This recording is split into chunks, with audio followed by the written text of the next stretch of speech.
I'm not sure what you're building. I hear that there's a developer.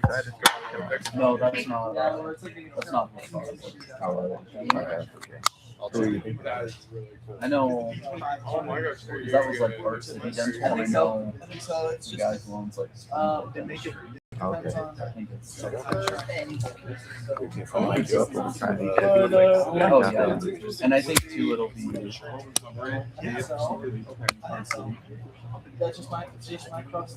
But I think it'll be.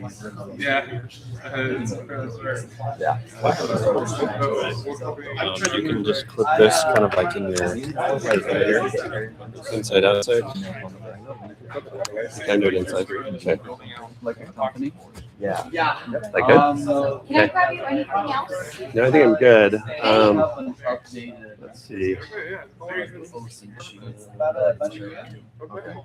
There are. And then you'll kind of see as we kind of get started, people will probably kind of trickle in.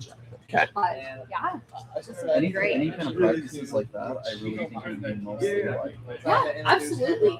Probably the main dentist. Actually, do you know if there's a? Oh, I'm gonna So let's see if we can get that plug to reach over here. There's a power strip back there. I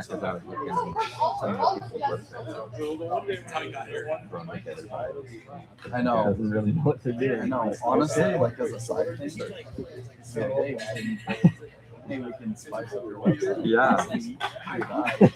Yeah.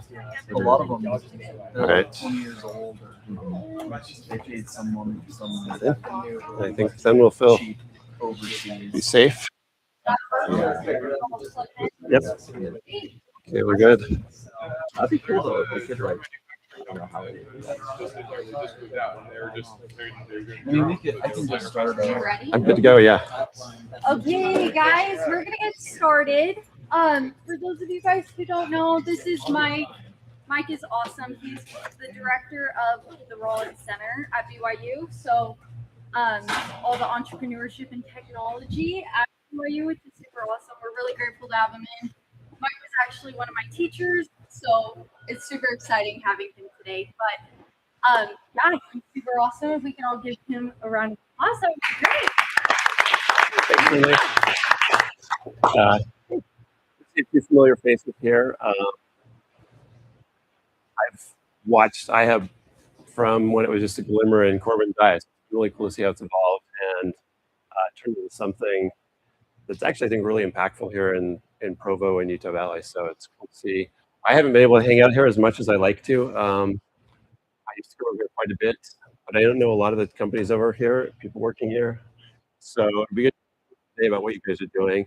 I really like sofas in the front of the class, so setup they've got now too. But hopefully you guys can find something useful from what we're going to talk about today.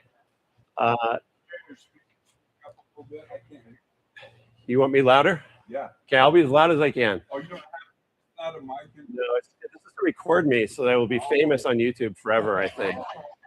So unfortunately, I'm not amplified at all, but I'll stand closer to you so that we hopefully get my voice across. So I'll do a little bit of background. So I titled this Lessons from 2,000 Plus Startups. I have done some entrepreneurial things, but the best thing about my job is I've been able to see a lot of other people try entrepreneurial things. And I've learned a lot from watching other people do this. Some things have worked, some things don't work. And today is picked like 3 things I want to talk through that I think are relevant to the things that differentiate the students and startup founders that actually make it, those that sometimes start and then struggle and abandon or fail, whatever they're trying to do. So we're going to talk about action, access, and accountability. So those are the 3 ideas that I want to talk to today. But as we do this, I want to hear a little bit about what you're doing. We'll get to that in a second, though. Let's see. Here we go here.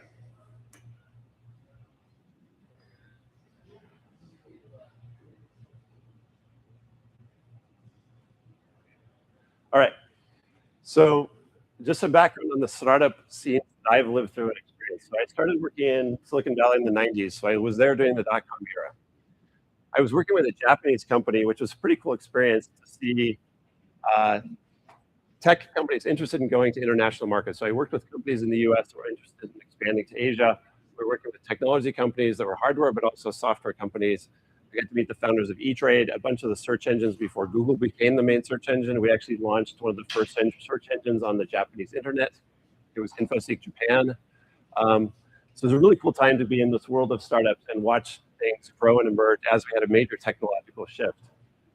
I'd grown up in the Bay Area. I actually worked for my mom in her retail business that she started when I was 12. So I learned retail. I learned small business at that stage in my life. I still say most of what I know about business I actually learned from my mom, because I think you see in small business the most important things about how a business really has to work. We also did real estate in our family, so I've done quite a bit of real estate and seen that.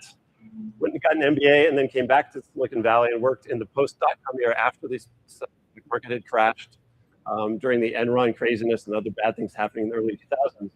So learned different lessons at that stage. How do you survive when everything's falling apart? Still worked with some venture-backed companies, worked with other tech companies, but what we were doing at that point was helping companies take their current business and get into new markets. So sort of new market entry, growth strategy development. I also did freelance consulting, so I had my own consulting practice. Worked on a veterinary and SaaS startup. We actually called them ASPs back then, application service providers.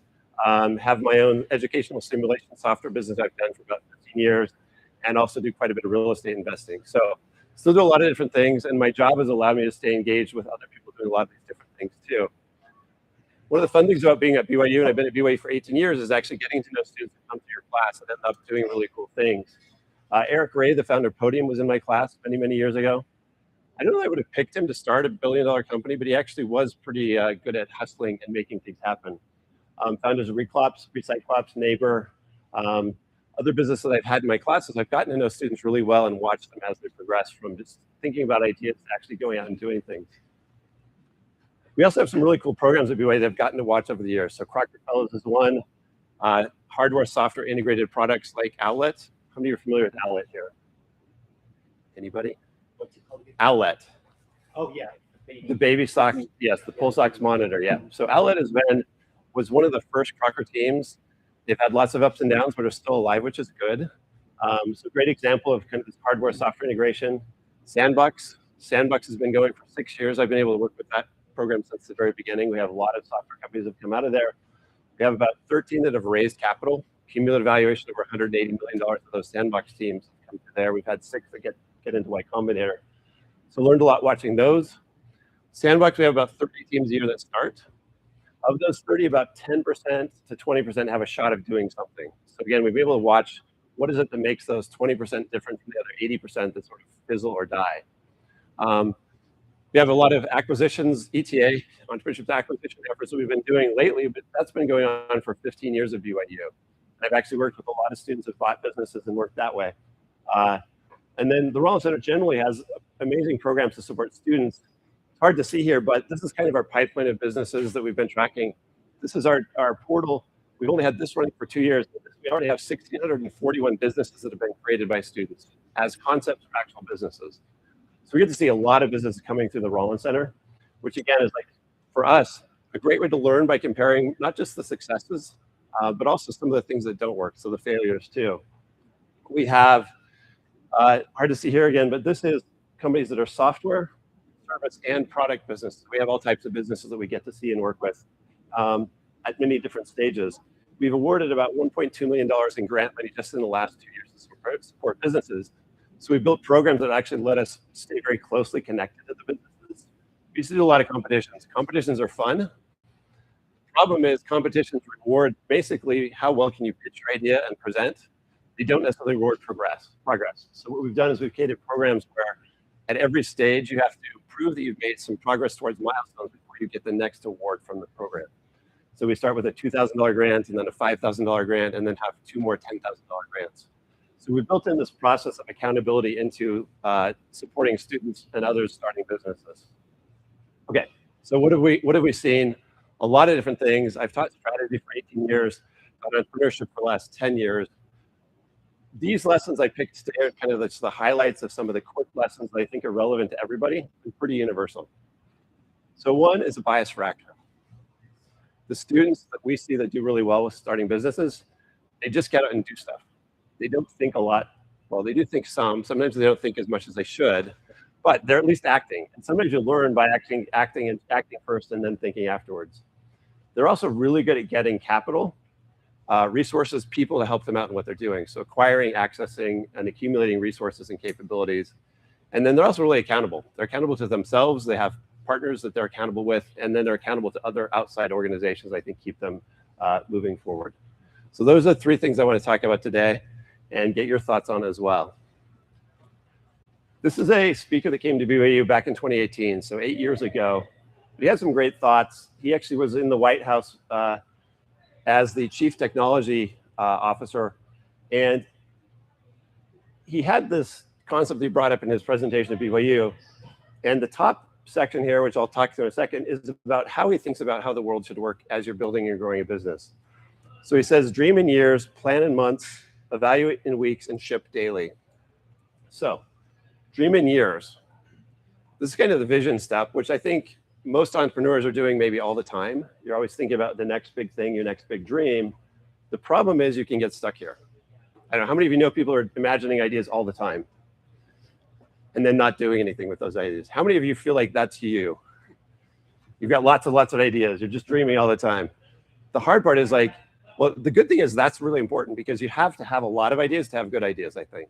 But the challenge is if you get stuck in this stage of like dreaming and don't move beyond that to actually action. Okay, so planning in months. I think that's a nice timeline to think about, like what stage, how far out should we be thinking about what do I need to be doing? What do I need to be acquiring? So what do you need and how will you get it? Evaluate in weeks. Any thoughts on why evaluating weekly is a good strategy? Does anybody do this well? Like you actually check your progress every week? So a couple of you. So I saw some hands over here. It's like, what do you do to evaluate weekly? Yeah. What's your name? Christina. Okay.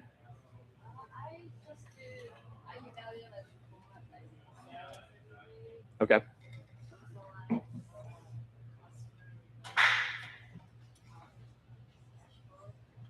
Okay.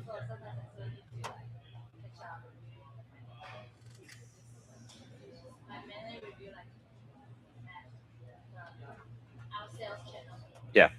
So tell me, what's your business? Pickleball shoes. Okay.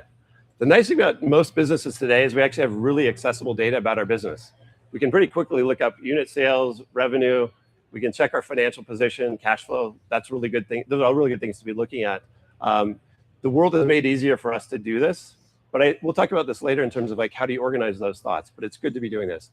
Others feel like you've got a process. Yeah. I mean, it's easy to estimate how much you can get done in a week. I think yes. We kind of know what that is, and whereas a month, I think we usually kind of think we could do more than we can. And, yeah.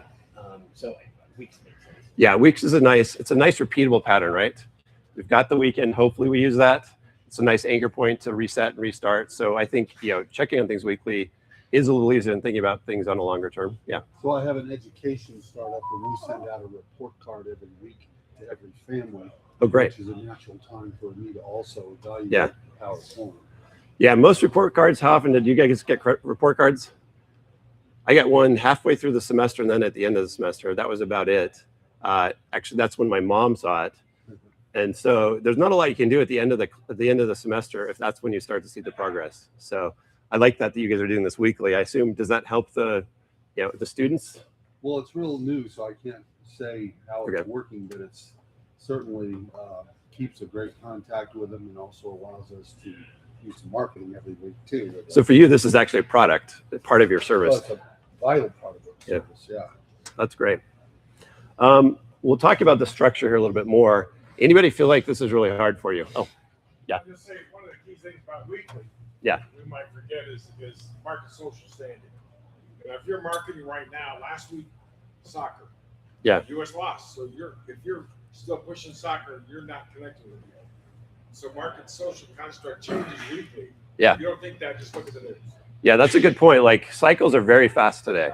I mean, daily may be the more the better measure for how fast cycles change, but weekly at least is manageable. I think if you try to do stuff daily, even measuring daily, you start to get overwhelmed by measurements. So you do have to sort of back it off, but weeks just work well. When I have meetings, I usually only do the work I promised to do for that meeting right before the meeting too. So the nice thing about measuring weekly is it actually gets you to do things weekly if you know that measurement's coming up that week. So, the monthly cycle I find is just too long to actually get myself to stay on top of things and continue to act. So, again, this helps us stay accountable and assess. And then the last one you have is it has a ship daily. And we'll talk about this in a second. But basically, are you doing something every single day to get things done? I love students. It's amazing how much they travel these days, though. The middle of semester, they've got great cruise deals or some trip to Bali. They can somehow manage to squeeze this into their semester. During the summer, they're traveling a lot. Again, I know nothing against traveling, but it's like there's a lot of traveling going on that's not necessarily shipping anything in your business. The students that have done really, really well, they still do some of that, but they're really focused on making sure everything is working and they're getting stuff done every single day in the business. So the last one captures the bias for action. Planning in months talks about how do you access resources and get resources. And then the middle one is accountability. So we'll talk about each one of these three separately here. So first of all, what does it mean to ship daily? So from examples of your own businesses, and what does that look like? What does shipping daily look like for you? Yeah. Adding features every day. Okay. Getting rid of bugs. So you're building software, it sounds like. And for you, you're in that building process. And shipping daily actually often refers to code commits. So in the software world, it's like you're pushing some code to do something new in your system every single day.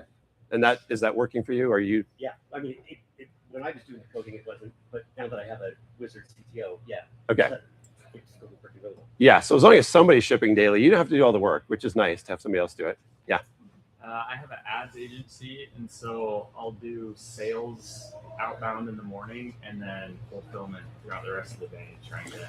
And Okay. I do content as well, so editing content and all that. So I try to do both. So you said it's a marketing agency. What's your target audience or your target Home customers? service company. Okay. Is it just you? Yes, for Okay. now, yeah. So you're kind of freelancer doing it all yourself. So it sounds like you have to ship everything. But in the morning, it is finding new customers, supporting existing customers, and then the afternoon is sort of delivering on your promises to your existing customers. Exactly. Okay. And what's your week schedule like? Hours, days of the week? What are you typically doing now? Like how much time I'm working? Yeah.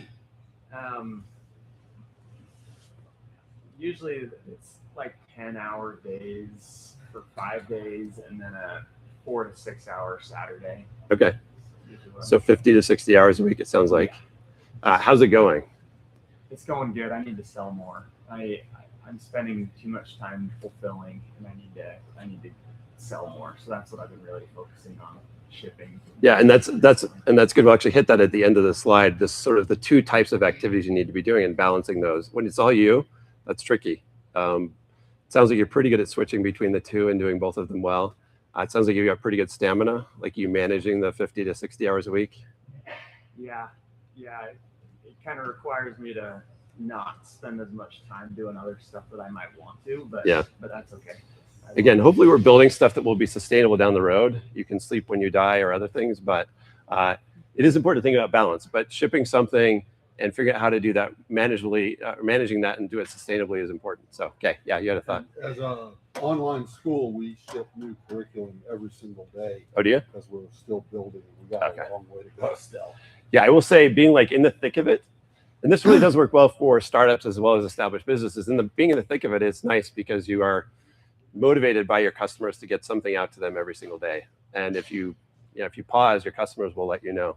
Okay. Anybody else? Other examples of how you're shipping daily in a way that may seem different than what we've heard already? Is maybe actually physically shipping stuff every day? You've got physical products. Yeah, you have the pickleball shoes. Are you shipping every day? Okay. Okay. Is that just more efficient to do it that way? Or is that the way your orders are coming in? We have orders every day, but it's always efficient. It's more better for us to do it every day. Yeah. Like every day.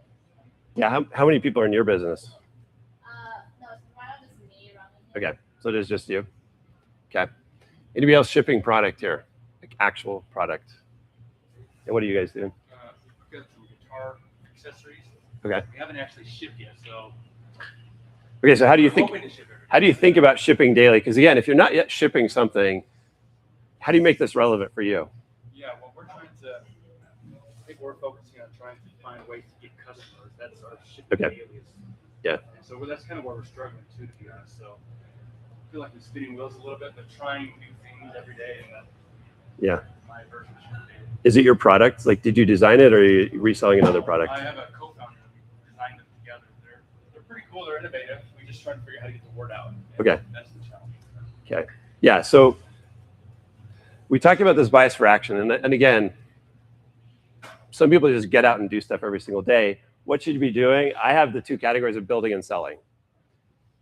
If you boil everything down to two simple areas, those seem to be what the two most important categories are. And sometimes you have to do both of these. In the case of, say, your marketing agency, building is actually creating content, delivering on campaigns, and then selling. And selling could be not just selling to customers. Who else can you sell to? Investors, for sure. Vendors, partners, suppliers, employees. You got to sell your employees every day on like what you're doing, why you're doing this. You got to find employees. But this is basically the act of persuading other people to do stuff and work with you. Finding customers, marketing. I put all that in that category of selling. So getting somebody to engage with you. And then the building is either preparing to deliver value or actually then delivering value to somebody, whether that's a product, a service, anything that the customers are willing to give you money for. So those are the two categories. Thinking about this, let's take a second and both think for yourself, but also share this with somebody next to you. How are you doing on action, on shipping daily? And what's holding you back? Like, what's keeping you from shipping daily or doing something on an everyday basis in terms of being fully active? So we'll do a minute and a half on this. So first, think for a second yourself, and then just share with whoever's close to you about what you think in terms of how are you doing on shipping daily and what's holding you back. So ready, set, go.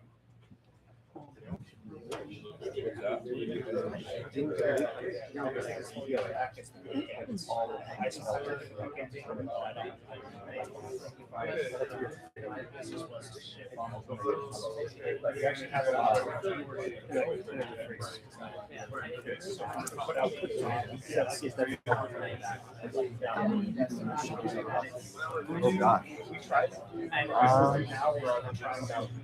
Looking at clients, I think the biggest thing is figuring out how to contact them. Yeah, I would agree.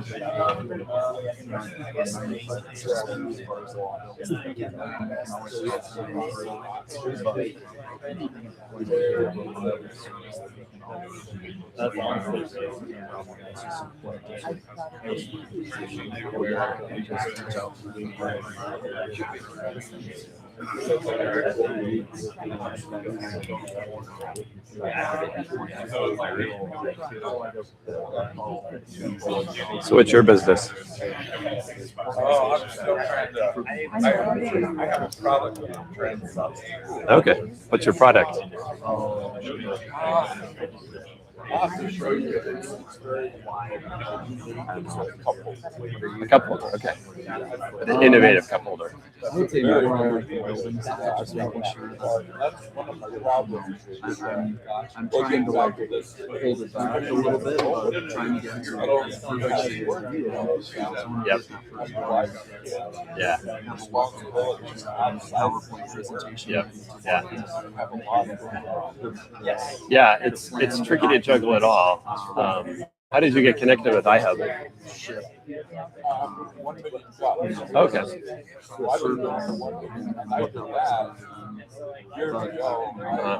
I think it's really important to me on that side of things because I want them to. Oh, no way.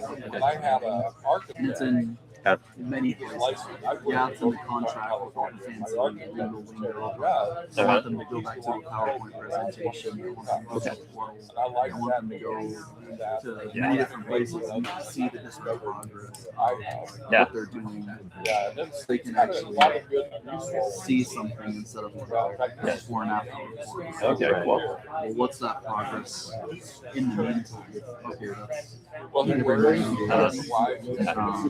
Yeah. Yeah. What does that look like? And then some other stuff. So I think that's what I'm doing. It's more on the building side. And I'm still trying to find ways to generate things and creating SEO content and stuff. So you're multi-generational, but it sounds like you've been thinking about this for a while then. And Million Caps is a great community and a great way to keep you excited about doing something sometime. So, but I'll have to see you'll have to show me your cup holder after. Everything, and then put it back because I didn't really like the structure of how I got rid of some things. All right. Okay. So sounds like some good conversations going. Sorry to break him up. But I want to get back to this question of like, what's holding you back in terms of taking action? Yeah. Myself. Okay. Yes, we are often our own biggest enemies. But what is it specifically about you that's holding yourself back? I need to be more proactive on sales. Okay. On sales, you said? Yeah. Okay. So tell us, what's your name? Deborah. Deborah? Yeah. So what's your business, Deborah? I am a project developmentor. I work with some companies to develop projects for the government. Okay, so you're kind of consulting with businesses or a contractor helping them? Yes. Okay. I do the whole amounts of the project, finance, everything. Okay. And they do the project. Okay. Do you, how many clients do you have right now? I work with one company. One company, okay. Yeah. For the government, you can work on for 2 companies most. Okay. Yeah. So you're not as proactive as you'd like to be. Why do you think, what is it that makes it hard for you to be proactive? I'm trying to figure it out. Yeah. I don't know yet. Is it fear? I think fear. I think it's fear. This is interesting. And I think the problem of being, well, it's not a problem, but the reality of like when you yourself are perhaps the block is you're not really going to change yourself as easily as you might think. In fact, I think it's better to just like accept ourselves as who we are and then figure out how to create systems or structures around ourselves that actually overcome the things that make it hard for us. And so sometimes that creating, accountability or other things that helps us over those hard things. So my software simulation business, I have a co-founder in that. And we have really good complementary personalities. I would have never done it without him. He's a bit of a taskmaster. He has high expectations and pretty demanding, but he didn't have any of the skills to build a software simulation. But we all actually had both shared vision around what we could build. And so it was actually a really great partnership that's let us work well together. He has kept me motivated. I've helped him keep him grounded. And it's worked out really to sort of balance those two things. So anybody have thoughts on this? Like how do we help ourselves to get out of the way of ourselves? Yeah. The one thing that I learned years ago, I call it the 5-minute rule, because sometimes you can have several things you need to do in the day and you get stuck on one and then you end up not doing it and then you miss out on the other 4. Okay. So what I do is just spend 5 minutes. If I can't solve it within 5 minutes, then stop and go to the next thing. Okay. I think it's important to be able to break out of sort of moments when we're stuck. Yeah. And how to do that, I think everyone could come up with a different system. You've got technology systems that can help with this. You've got other people can help with this. But when we get stuck, I think that is when we tend to waste or lose a lot of time. That could be as easy as like scrolling, right? Like doom scrolling or just, whatever. I can get stuck doing that because it was designed to make me stuck, right? Instagram was designed to get us stuck. YouTube Shorts, everything was designed to get us stuck because that's how they make more money is the longer we stay stuck. So I like this idea of like, what is it that breaks us out of that pattern of being stuck? Yeah. I think one of the problems we have is we polish the Canon. I'm an old school computers, crash lights, I'm sure about it. We spend our time polishing the Canon. Yeah. We're so worried about our project instead of testing, instead of just doing something, see if it works or not. Is it going to hit the target? If you don't aim at it, shoot it. Not gonna happen.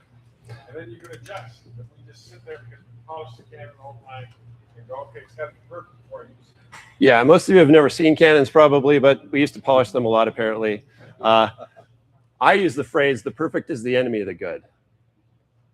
Voltaire was the one who threw that in one of his books somewhere. But the notion is that if you're so obsessed about like perfecting some aspect of it, but you'd never actually act, you're never actually going to get to good. And you can't get to good unless you do some bad stuff along the way. So I think that sort of being stuck on, you know, if it's polishing the cannon or like basically what it is, like you're preparing to do the great thing rather than just doing it mediocre, is a really great sort of example of what can block us. Yeah. So my situation is, and I know intuitively that you're never supposed to go public with a perfect product. Yeah. And so, you know, I've got customers, I've got revenue, but there are people that I have the kind of relationship with them where they could come to me and tell me if there's a problem. And in fact, I want that feedback. But I'm afraid to start marketing the thing because I know some people are going to find the rough edges, and I don't want. If this feels like my child, and I don't want to be told my child has like is mentally disabled or whatever. Yeah, and that's where like a friendly design partner is great. Like those beta testers and alpha testers who will work with you and forgive your mistakes and your faults and your weaknesses are really important because they create a safe space for you to be basically honest and vulnerable with what your reality is today. And it's either, you know, some people inside your company, a partner, or the customers or potential future customers are really important in that role. So, yeah. What keeps me in action is that I'm sure I'm on a mission from God. Okay. And what gave me that surety was I had this idea about 6 years ago, and I showed it to Jim about 6 years ago, and he agreed it was a great idea. And then I had all kinds of disaster come into my life. And then 6 years later, I took it up again and went to patent it, and it was still available for me to patent. Yeah. And I'm like, that's only a God thing. This is my mission now. I think that's good, especially if you don't get stuck again in the dreaming stage, but you actually get down to action. But I think passion is really important. How many feel like you are excessively passionate about whatever you're doing right now? Okay, most of you. Now, I think you can be passionate about different parts of your business. You don't necessarily have to love the business you're doing if you love other parts of your business. So we talked about this in acquisitions where you can buy businesses, and it's hard to buy the perfect business you're passionate about, but you are passionate about running and owning a business. That alone can be enough to make you really. I'm assuming because you all showed up today, you have some level of, you know, either they're traveling or they're sleeping. So I'm assuming there's some basic level of passion, but that is, I think, a pretty critical thing. But even having passion, sometimes, again, these other things can get in the way of block us.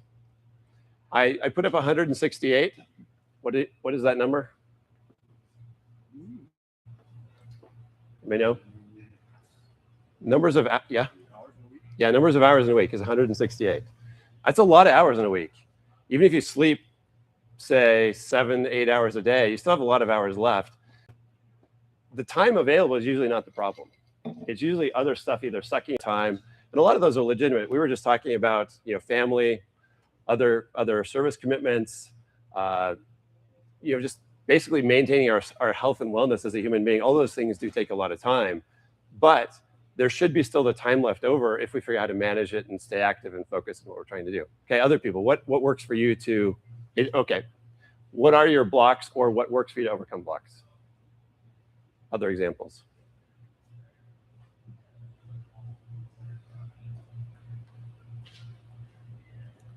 Is anybody here disorganized? Like willing to own up to being disorganized? You sort of disorganized? Yeah. Does that ever get in the way of you actually getting stuff done efficiently? Yeah, because then I stress about not being organized more. Okay. I go to organize, but then I realize I don't have enough to really justify spending a lot of time organizing. So then I keep working out, but then I'm like, I'm still disorganized. So it kind of has this cycle. It's interesting. And it sounds like maybe being disorganized isn't the problem as much as worrying about being disorganized. I often, when I have a really big task to do, I will clean my office. So we have this like avoidance technique. I clean my office all the time because then I feel like now if I clean my office, I will suddenly be like hyper productive. Mostly I'm trying to avoid the task I should have been doing anyway. So, you know, maybe sometimes we do worry about not doing things as effectively as we can, but on this notion of being organized, does anybody feel like you actually are pretty organized and you can be focused on getting the right stuff done when you need to get it done? Yeah, what do you do, Jared? One of the things I love to do is to lay out my tools the night before. So And you're actually building stuff. yeah, So these are real tools. Real tools. I got to get to the welding shop in the morning and I load up the truck with everything that I'm going to need the night before. And so the next day, the chances that I have everything that I need when I get there are a lot higher. And then when I'm going to bed at night, I can think over that list of things that I have in the truck or things that I forgot to put in it and write it down on my phone. And the same thing kind of goes for like in the software, whatever other kind of things you can just kind of write out the activities you'd like to get done. Yeah. Next day. Yeah, I think like planning the night before is great. I used to sleep like a baby. I could sleep anywhere, sitting up, standing up, not quite standing up, but I could sleep anywhere when I was younger. I can still fall asleep anywhere, but I do not stay asleep anywhere. And the problem is I found as I got older is like I wake up at some point and suddenly my mind is racing because I'm now thinking like, oh my gosh, what do I need to do tomorrow? And I can't rest anymore. So I think like this act of just thinking about what you're going to do the next day and taking that off of your mind probably lets us rest better and then be more productive the next day too. So good example. Anything else? Yeah. I think sometimes I can get, this is probably avoidance too, but over organized, keeping too many lists and systems is like a method to keep from doing those things on my list. And I found that something I've been trying to do is close the gap between needing to get something done, getting it done. Like, I think of someone I need to call. I don't write it down as much as I used to. I just call the person right now. Yeah. Like on my drive home or whatever. So. Yeah. So I think like act immediately when you can. Because if I put stuff on a list, same thing happens for me. I mean, so Austin, Jaron, I know from BYU, I probably have promised to do multiple things for them that I've never done. But if I say, let's do this right now, and I do it while I'm in the room with them, I actually get it done way more likely than I do if I don't, if I actually put it on a list somewhere. So that's I think a good approach. But over-organization is like, again, analysis paralysis. The same idea of like, we keep doing stuff to get ready to act, but not actually act. Okay. Let's just quickly talk. I just want to get some action, like what has been happening. So what have you guys done today or yesterday that was shipping? We do social media every day. Okay. You posting every day? Okay. Social media is nice because it forces a daily sort of regimen of doing something. Or is it for your own business or for others, for customers? It's for our business. What's your business? We have a garage cleaning and junk removal business. Okay. So we kind of do marketing for social media. Okay. So like TikTok, Instagram, all channels. Okay. How many followers do you have? We have almost 200, but we work with social media influencers. Okay. So they're actually helping bring in more eyeballs. Yeah. Okay. All right. How about you? What have you shipped today or yesterday? I flew in back home from Alaska last night, so kind of hard. But That's okay. The last day you actually worked. So last day I actually worked. I brought in another nonprofit. I'm doing me and my sister were doing nonprofit donation pages to instead of like 5, 10, 15, 20, it's kind of like their own personalized giving machine. Okay. So they can keep track of needs and stuff. Okay. And so we brought on a nonprofit to help do the demo with us. So, okay. So, have you actually, do you have revenue or you have actual like customers now? Yeah. Okay. Kind of customers and the fact that we have to. Okay. Yeah. Do that. But you got one other party company person to commit to do stuff with you. Okay. That's good. Yeah, I think thinking about this, and there's positive things happening every day. So I think find the good. Again, even if it takes some time off, that's okay. But find the good and think about what was the last thing I did that was great. Imagine that, visualize that, and say, I can do that again. I can do something to keep acting. Okay. Other topics. So I want to move on. The next one is resources. So the amazing founders that I've met and worked with over the years are just really good at getting resources. They're good at getting people to do stuff for them. They're good at finding people. They're good at getting money. They're good at getting all the things that they need. So we have things like human capital.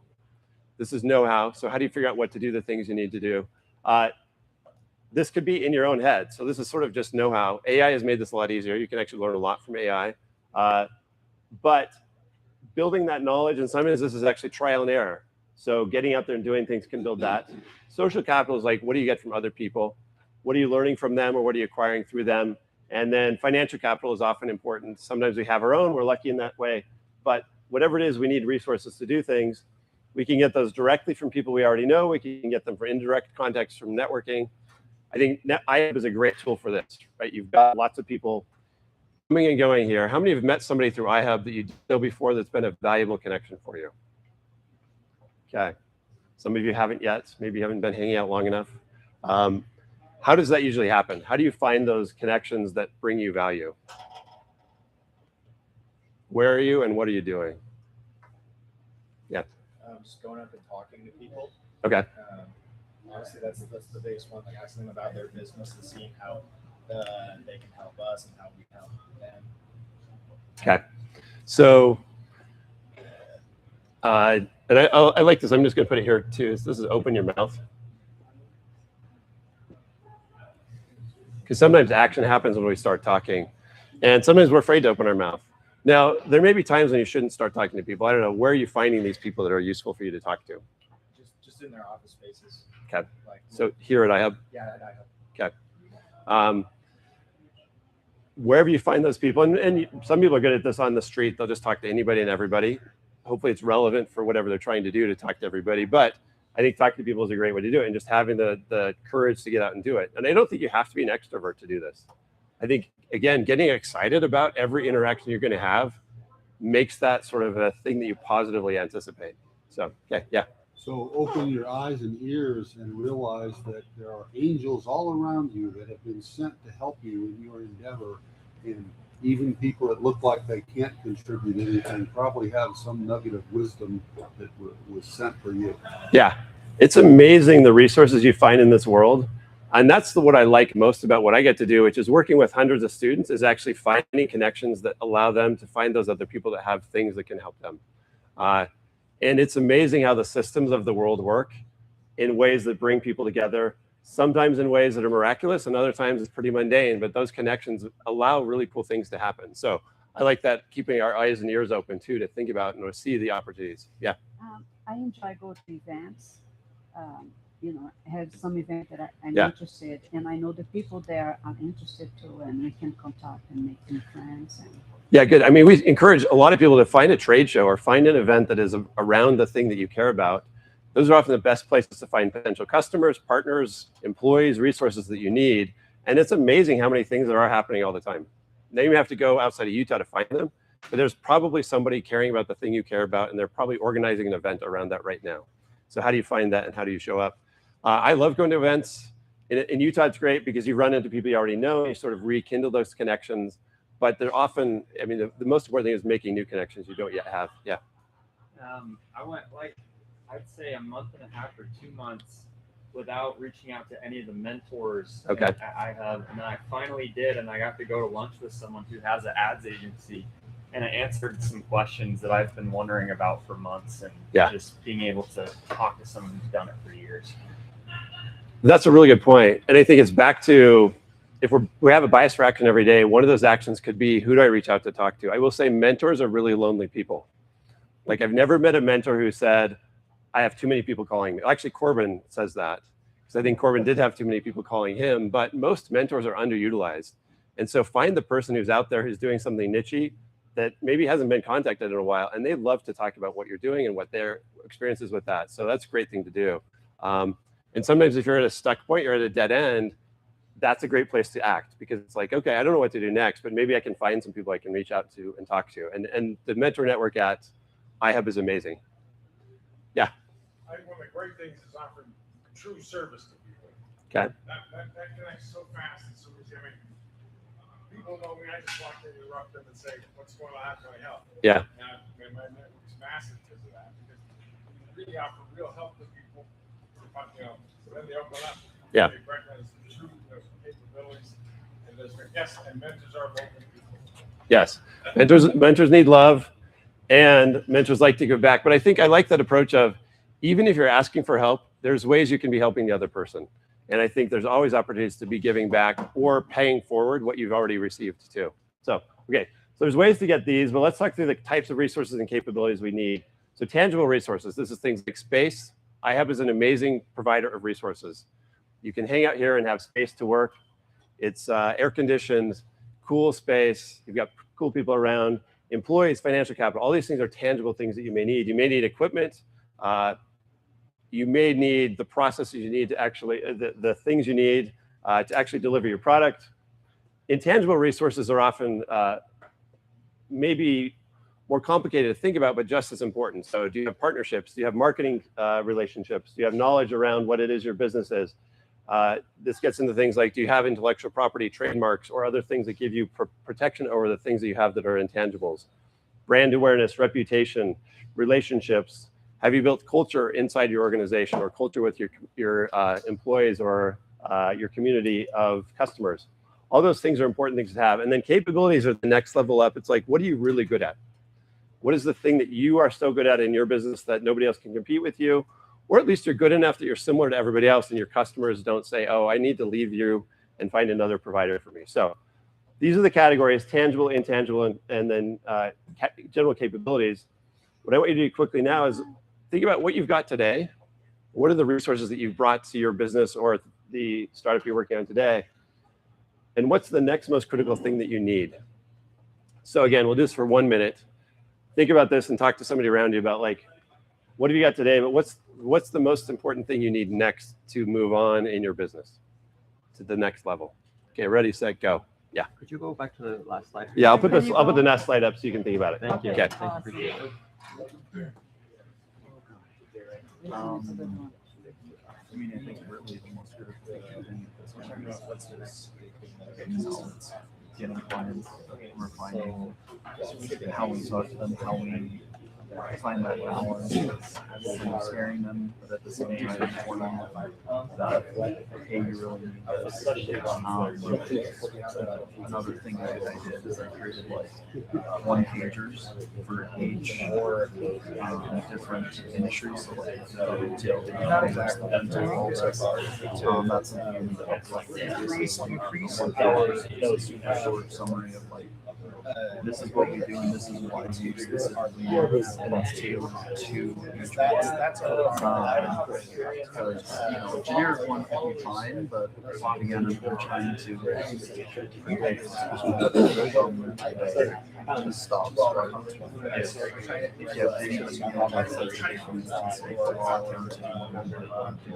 things you need to highlight those. I think that our next retail business,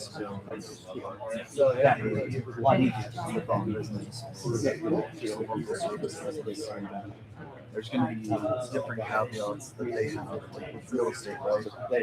Real estate could be. All right, so probably lots of good conversations going, but let's try to get some examples because we're running out of time. Okay, so what's the next most important thing you need? Let's go somebody over here. Okay. A what? A recipe for, okay. Have you already got a product? Or is this for your first product? Okay. So that's actually pretty good intangible to have, is like figuring out a recipe. What would help you get to the recipe? Okay, so a person who actually knows how to do recipes. Are you experimenting on your own though? Okay. What feels like it's blocking you from getting to the actual recipe that will work?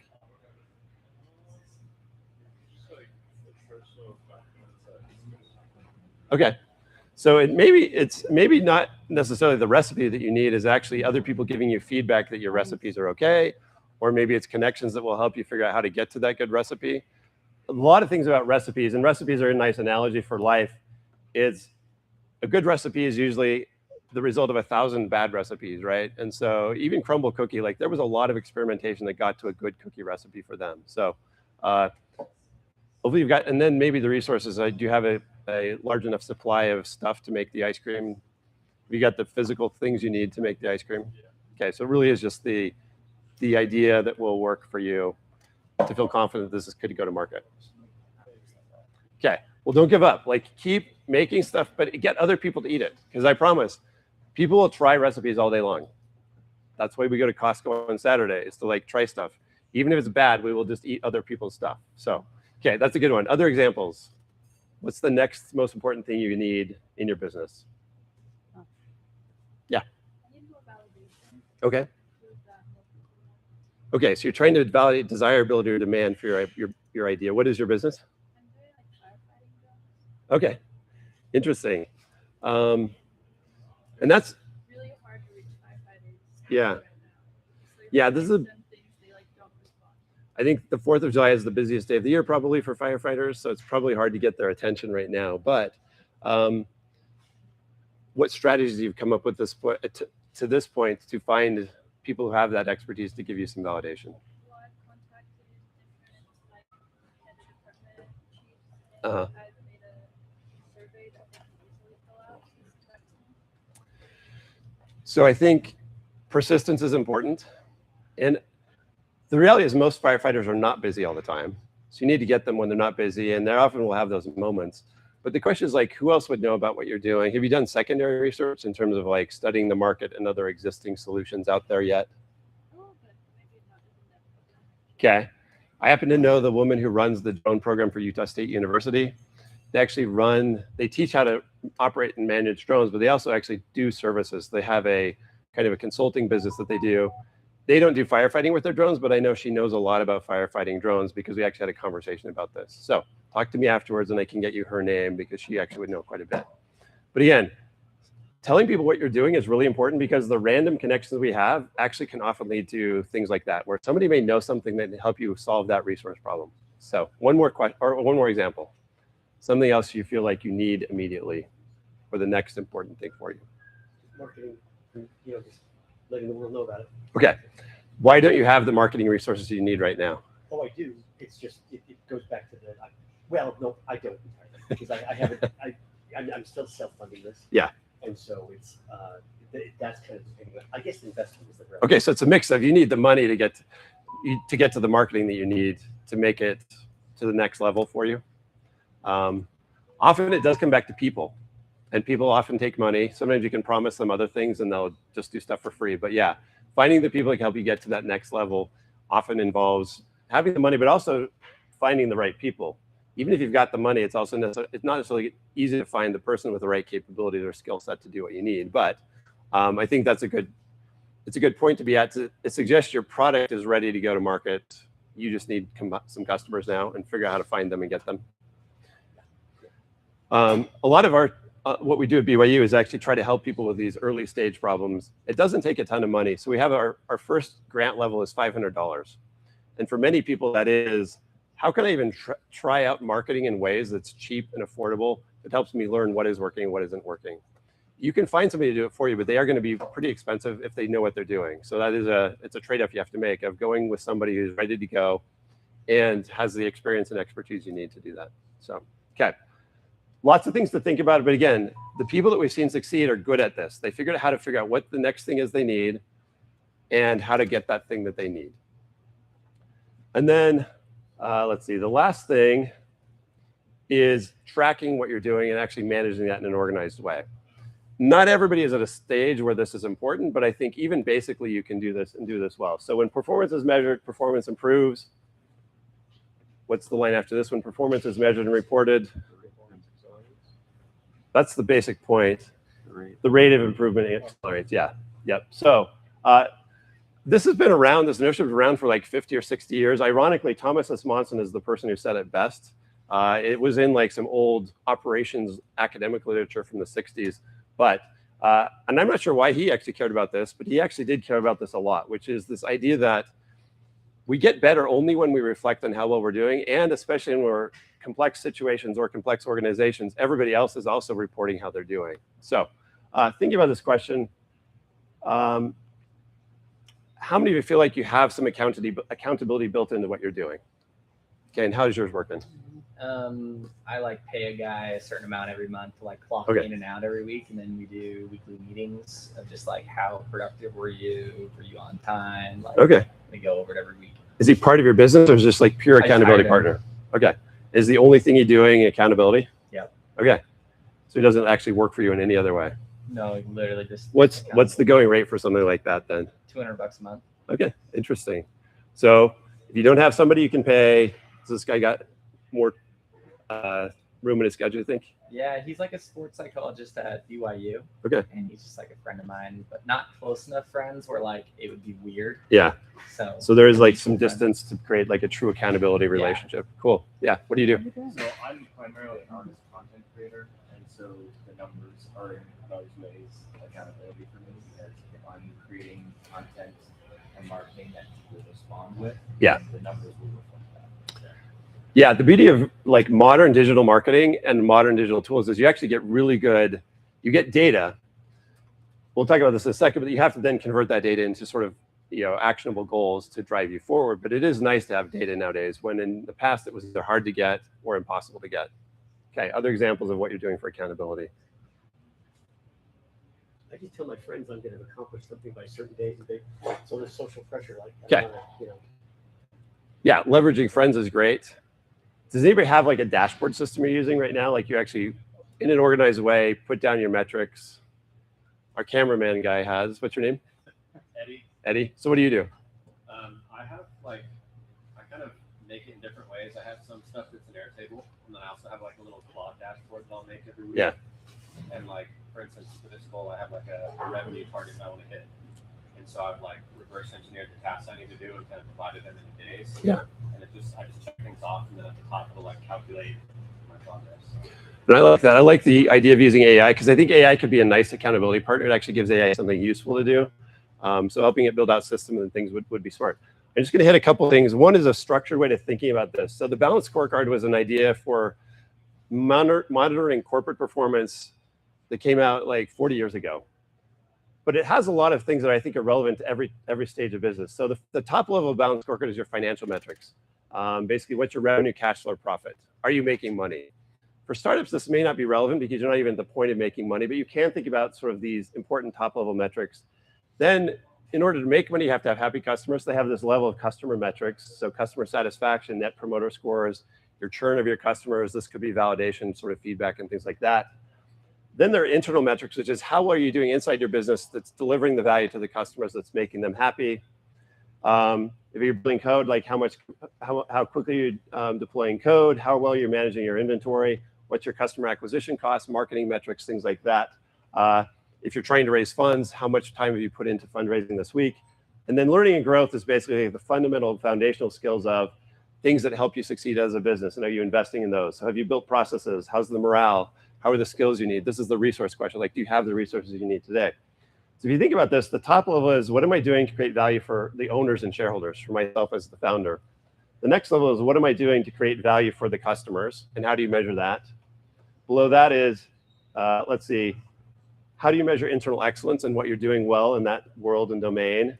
And this could be, I call them driver metrics. So is everything aligned to help you succeed? And then the bottom is readiness for the future, or foundational metrics. So do you have all the resources and capabilities you need? And I'm assuming iHub will make these available. So I'm assuming somebody will be able to get these slides. But happy to share them. If you reach out to me, I can show these as well. So this idea that you're actually nesting your metrics and focusing on metrics in an organized way, not just randomly picking these, with an eye towards getting towards success. So, you know, ideally you want your business to be profitable at some point. That may not be today, but how can you figure out these lower level metrics that will help you progress towards something that's creating value? So Jaron, thoughts on this? Like, yeah, just to think this out. Yeah. We have value for owners and shareholders above value for customers. Is there a reason for that? Because like in my mind, like I understand why it's important to create value for those owners and shareholders. But yeah. If you put the customer first, then it like naturally works out. Yeah, the way to think about this is these are all dependent on the one below them. Okay. So you're never going to get your value as the owner of the business unless you create value for your customers. So that's why it's at the top. It doesn't necessarily mean it's the most important thing. I think you're right. The most important thing is to create value for customers. You can't do that, though, without doing things internally really well. And you can't do that without breaking the TV. The good thing is we're almost done there. So you have to think about these in hierarchies of what helps me get to the next level. So that's why I think your profitability is at the top. Some people will run a business forever and never make money. I think it's actually important to think about that. How many of you keep track of the time you spend on your business? And how many of you know how much you're making per hour on what you're doing? Most of us don't even like to think about the right, because we're actually probably making so little on what we're doing today that it would be discouraging and depressing. So I think it's important, though, to think about what are we doing for ourselves, and is this actually a way that's going to create value for us in the long term? Because otherwise, it's just a hobby or a fun sort of side hustle we doing until we do the thing that will actually bring us actual money and income. So, okay. Last thing, and I can share this, is creating a dashboard that allows you to actually see this over time and in focused ways. So this could be things like, what's your revenue this week? How many leads have you generated? How many leads have you contacted? What's your customer feedback score, customer satisfaction score, and tracking these over time to see progress. So metrics both have to have a goal as well as some ability to see the change over time in order to actually become useful and productive. Again, AI may be able to help you with this. Automating some of these things could allow you just to do this without a whole lot of investment. But one of the points that the person who created this dashboard said is, you have to actually own the metrics yourself. So if you have employees who are over sales or you have a partner who's over marketing, they need to be reporting every single week how well they're doing on each of those metrics. So again, this comes all the way back full circle to that notion of evaluate weekly. And metrics that are measured and reported weekly actually drive then decisions about how we ship daily and how we act in each day. So again, I'll share this with you. The next task would be to actually go through and think about what are these metrics that make sense for you to be tracking today, and find, again, at the levels that are relevant. If you're still building a product, maybe don't worry about your profits, but think about how do we know how well our products are doing and we're getting ready to build. So if you're building a product, what can you measure every day to say, I've made progress toward developing a finished product. I've made progress today towards actually getting to a recipe that I think will work, and measure that in ways that help you feel progress and optimistic that you can actually make this work and get across the finish line. So that will be your homework, to think about that stuff, since we don't have time to talk about it today. But anyway, happy to stick around and talk to people if you have other thoughts or questions. But and thanks to Spencer for letting me come and do this today. It's a lot of fun to get to know you guys. Thanks. Also have another really awesome foreman next week coming in, also from BYU. We have Niall Hatch coming in talking about data analytics. So if you guys are